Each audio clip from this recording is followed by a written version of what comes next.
Selamat pagi anak-anak, bersama Bu Maria, mari kita belajar bersama-sama pembelajaran kelas 6, tema 2 persatuan dalam perbedaan, subtema 2 bekerja sama mencapai tujuan, muatan pembelajaran bahasa Indonesia. Materi yang akan kita pelajari adalah menuliskan informasi penting suatu teks menggunakan kalimat efektif. Yang perlu digarisbawahi adalah kalimat efektif. Kalimat efektif adalah kalimat yang memiliki susunan sesuai kaidah bahasa Indonesia yang tercantum dalam PUEBI, Pedoman Umum Ejaan Bahasa Indonesia. Ciri-ciri kalimat efektif: 1. Memiliki unsur pokok kalimat, minimal, subjek, dan predikat. 2. Taat aturan ejaan yang berlaku. 3. Hemat dalam penggunaan kata. 4. Menggunakan struktur bahasa yang tepat. 5. Menggunakan pilihan kata atau diksi yang tepat.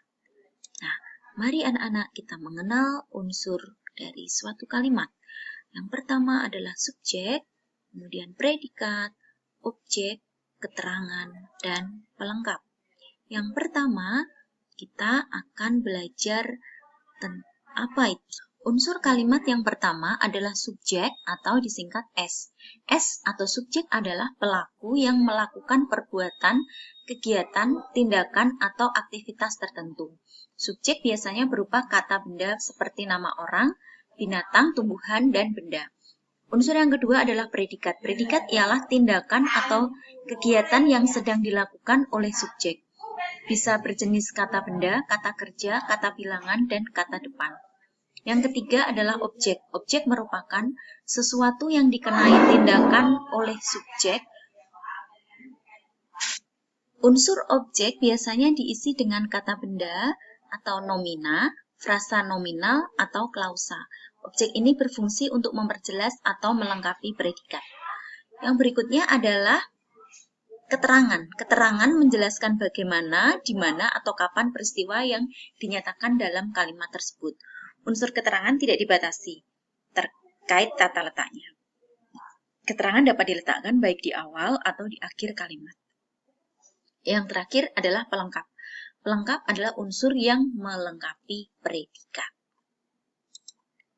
Berikutnya, kita akan melihat bagaimana contoh kalimat efektif.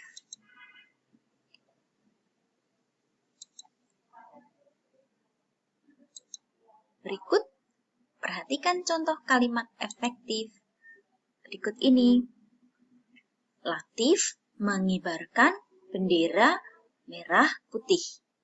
Nah, mari kita lihat unsur kalimat pada kalimat berikut ini.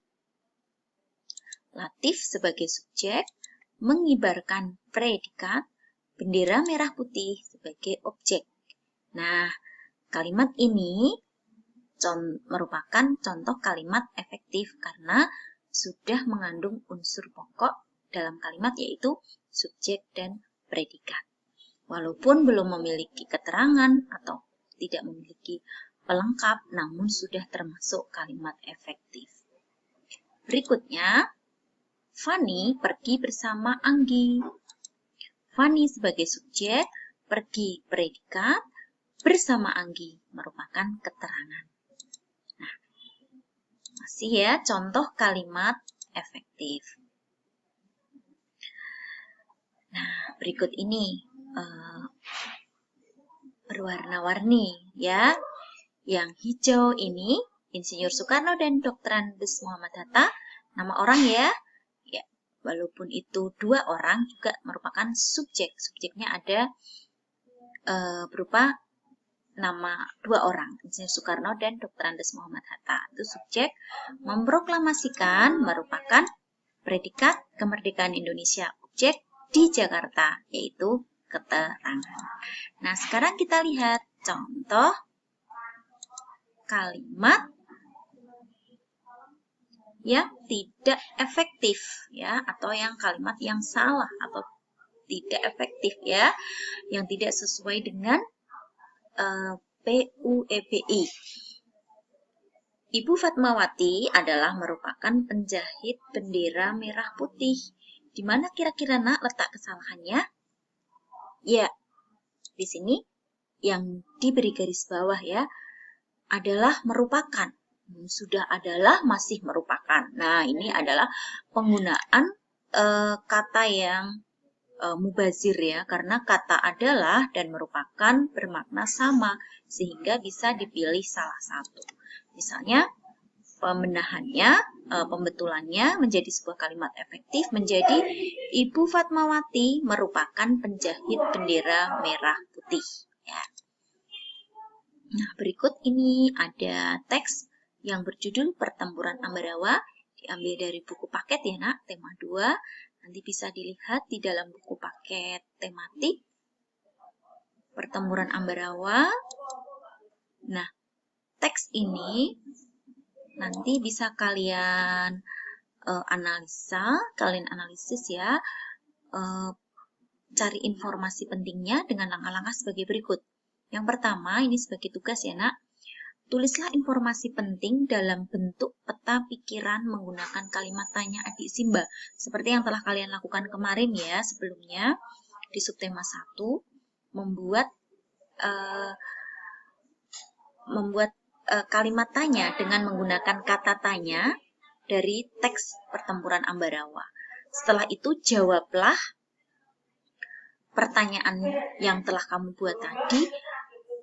Cara menjawabnya, diingat ya nak, menggunakan kalimat efektif. Ingat, menggunakan kalimat efektif seperti contoh yang telah tadi Ibu sampaikan. Yang ketiga, perhatikan penggunaan huruf besarnya atau penggunaan huruf kapitalnya, misalnya untuk di awal kata, kalimat pertama, atau nama orang, atau nama kota, dan lain sebagainya. Yang keempat, teks Pertempuran Ambarawa ini bisa kalian lihat, temukan di buku siswa tema 2 halaman 65 sampai 66. Demikian anak-anak tugas Bahasa Indonesia tema 2 subtema 2 kali ini. Semoga kalian bisa mengerjakan dengan baik dan kirimkan tugasnya ke Google Classroom kalian. Terima kasih anak-anak. Selamat belajar.